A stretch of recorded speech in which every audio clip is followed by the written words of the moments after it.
Gnosticism and Satanism are often misunderstood, frequently conflated with evil or devil worship in popular imagination. Yet, these traditions, one an ancient mystical movement, the other a modern philosophical stance, share surprising connections while remaining distinct. So today we're going to talk about and dispel common misconceptions about Gnosticism and Satanism, explore their historical and ideological ties, and clarify their unique identities. To address misconceptions, we have to define our terms.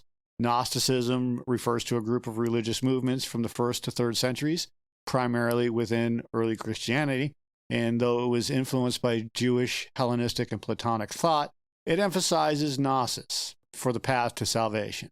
It also teaches that humans possess a divine spark and that we're trapped in a flawed material world as ruled by the demiurge. Satanism, by contrast, is a modern phenomenon. It emerged in the 20th century with Anton LaVey's founding of the Church of Satan in 1966. It encompasses atheistic Satanism, like LaVey's, which uses Satan as a symbol of individualism and rebellion against authority, and theistic Satanism, a smaller movement that venerates Satan as a deity. Unlike Gnosticism, Satanism is not a unified religion, but a spectrum of philosophies rejecting traditional moralities. While Gnosticism is an ancient mystical tradition and Satanism a contemporary countercultural stance, both challenge religious norms, and it sets the stage for misunderstandings and intriguing parallels. One major misconception about Gnosticism is that it's inherently satanic or evil. This stems from its rejection of the material world and the Old Testament God, who is often equated with Satan in popular narratives. In reality, Gnosticism doesn't worship Satan, but critiques the demiurge as an ignorant creator distinct from the true God. Another myth is that Gnosticism is anti-Christian. While it diverged from emerging orthodoxy, texts like the Gospel of Thomas and Valentinian exposition show deep engagement with Jesus' teaching, portraying him as a revealer of Gnosis. Orthodox critics like Irenaeus labeled Gnostics heretics, fueling the idea that they opposed Christianity when many saw themselves as its true interpreters. Finally, Gnosticism is often stereotyped as elitist or nihilistic, reserved for a few knowers who despise existence. Yet Gnostic communities, from Valentinians to Sethians, sought universal salvation through knowledge, valuing spiritual liberation over worldly rejection, a goal far from malevolent. Satanism faces even far greater misconceptions, largely due to media sensationalism. The most pervasive is that Satanists worship evil or perform demonic rituals. Atheistic Satanism, as defined by LaVey's Satanic Bible, rejects supernatural deities, using Satan as a metaphor for self-empowerment, skepticism, and defiance of dogma. Rituals are symbolic and not sacrificial, aimed at personal transformation. Another myth is that all Satanists are theistic, believing in a literal Satan. While theistic Satanism does exist, groups like the Temple of Set view Satan as a spiritual force, and it's a minority. Most Satanists, per the Satanic Temple's tenets, prioritize reason, compassion, and justice, advocating for secularism and not devil worship. The Satanic Panic of the 1980s cemented fears of Satanists as criminals, despite no evidence of widespread conspiracies. This distorted perception obscures Satanism's focus on individualism, often aligning it unfairly with Gnostics' esoteric reputation. Despite the temporal distance, Gnosticism and Satanism share philosophical threads, particularly in their defiance of authority. Gnosticism challenged the early church's hierarchy, rejecting the demiurge's world and orthodox doctrines, and texts like the Apocryphon of John critique earthly power as illusory, urging believers to seek higher truth through gnosis. Satanism echoes this rebellion. LaVey's Satanism opposes religious and societal conformity, celebrating the self as sovereign.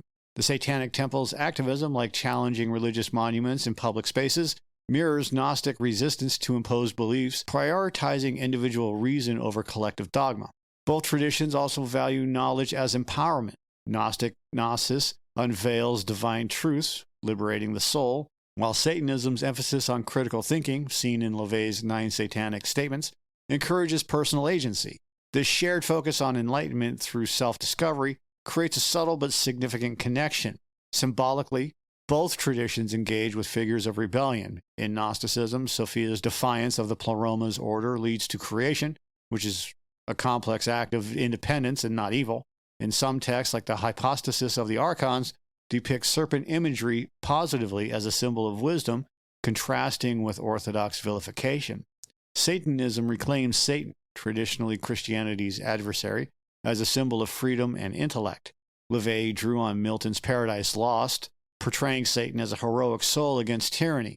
This reinterpretation parallels Gnostic readings of biblical figures like Eve or the serpent as agents of knowledge and not sin.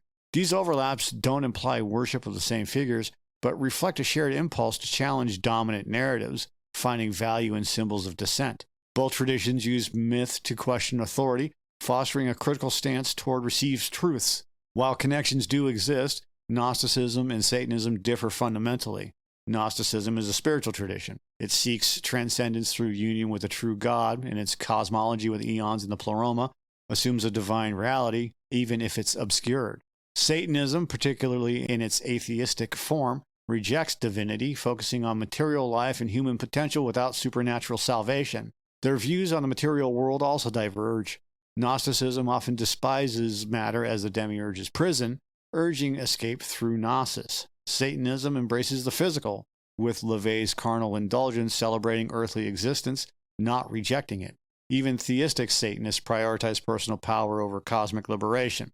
Historically, Gnosticism was a product of the Greco-Roman world, engaging with Christian and Platonic ideas, while Satanism responds to modern secularism and Christian hegemony. These contrasts show that their shared rebelliousness manifests in distinct goals, one mystical, the other pragmatic. Cultural perceptions have entangled Gnosticism and Satanism, amplifying misconceptions. Medieval heresies like the Cathars, influenced by Gnostic dualism, were accused of devil worship, a charge echoed in modern fears of Satanism. The Church's labeling of Gnostics as heretics and Satanists as blasphemers created a false equivalence, ignoring their theological nuances. Popular media, from horror films to conspiracy theories, reinforces this confusion. Gnostic ideas in movies like The Matrix are mistaken for satanic rebellion, while Satanism's provocative imagery, pentagrams, Baphomet, fuels assumptions of Gnostic-like esotericism. These distortions obscure their actual philosophies, reducing both to caricatures of evil. Scholarly rediscovery, like the Nag Hammadi texts for Gnosticism and LaVey's writings for Satanism, has clarified their intent. Yet public discourse often lags, perpetuating myths that link them as sinister when both challenge authority in their own ways. Gnosticism's legacy spans early Christian mysticism, influencing figures like Clement of Alexandria, and medieval heresies like Bogomilism. And the 1945 Nag Hammadi find revived interest, inspiring scholars like Hans Jonas and modern spiritual seekers exploring alternative Christianities. Satanism's influence is cultural and political. The Church of Satan shaped countercultural movements, while the Satanic Temple's advocacy for religious pluralism challenges Christian dominance in public spaces. Both traditions, though marginal, resonate in art, literature, and philosophy, questioning conformity. Their shared legacy lies in empowering individual thought. Gnosticism's call for gnosis and Satanism's demand for autonomy echo in modern quests for meaning, from existentialism to secular humanism, highlighting their enduring relevance despite misconceptions. Gnosticism and Satanism, often misunderstood, share a spirit of rebellion and a quest for knowledge. Yet, they remain distinct in their goals and contexts. By dispelling myths, we see their true connections, not in evil, but in challenging authority and celebrating the self. Again, thank you for listening. If you have any other topic suggestions, and leave them in the comments, and have a great day. Happy Easter, everybody.